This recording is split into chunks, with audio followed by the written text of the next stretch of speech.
Hi, how are you doing?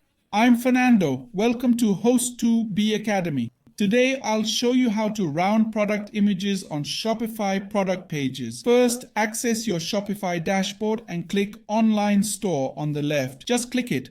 On the Themes page, find your current theme. Click the three-dot button. In the new menu, select Edit Code. This opens your theme's file page. In Filter Files, search for Base.zs. You'll see a file named Base.zs. Click it to open your store's style script. All store appearance code is here. We'll scroll to the bottom of this script, so just go all the way down. At the last line, which is blank, hit enter. Next, we'll visit host2b.net. The link's in the description, and that's where we'll find the code we need. Simply locate the code and click the copy button. After copying, head back to Shopify and paste the code into the blank line we left. Then look for the Save button in the top right corner. After saving, we can return to our store. Now, when viewing any product, you'll see the images have rounded corners. This gives a better, more appealing look for your customers. I hope this video helped. Thanks for watching.